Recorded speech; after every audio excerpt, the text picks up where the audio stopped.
यौम जमहूरिया के मौके पर जहां पूरे मुल्क में जश्न मनाया गया, हर शहर के इलाके को सजाया गया, ठीक उसी तरह कोलकाता के इलाके को भी कागज़ के झंडों से सजाया गया और दूसरे दिन वही सजावटी चीज़ों को फेंक दिया जाता है। लेकिन एक अदारा जो कौमी परचम जमा करने की मुहिम चलाती है उसे पहचान फाउंडेशन कहते हैं। पहचान फाउंडेशन के रज़ाकारों और अरकान ने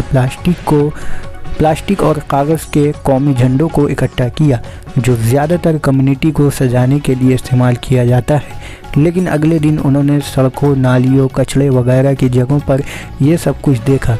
उन्होंने 27 जनवरी को भी मुल्क भर से हर एक से दरख्वास्त करते हुए कहा कि आप अपनी मोहब्बत और एहतराम का मुजाहरा करें और झंडों को इकट्ठा करने और उसे महफूज जगह पर फेंकने में पहल करें।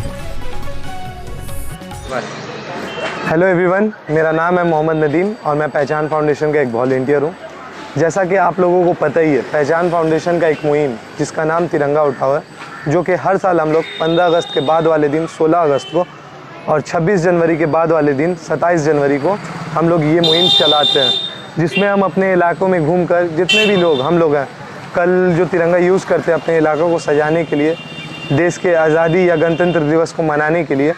वो ही तिरंगा आज हमारे इलाकों में देखा जाता है, रोड पर या किसी भी नाले में या कूड़े में गिरा रहता है। तो आज पहचान फाउंडेशन की पूरी टीम ने मिलकर टीटागढ़ और कामराटी के कुछ इलाकों में घूमकर हम लोगों ने, अभी तो टीटागढ़ में हम लोगों ने ये मुहिम चलाया था और जिसमें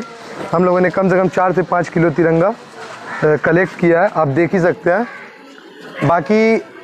मैं आप लोगों से यही विनती करूँगा कि आप लोग कोशिश करें और अगले साल से इस तिरंगा के बजाय कुछ अल्टरनेटिव एक तिरंगा का जो मिलता है कपड़े वाले तिरंगा, उसका यूज़ करें और वो कोशिश करें कि उसको फिर से अगला साल यूज़ कर पाए और ऐसे तिरंगे का यूज़ करना थोड़ा कम करें। बस आज के लिए इतना ही। बहुत बहुत शुक्रिया, थैंक यू।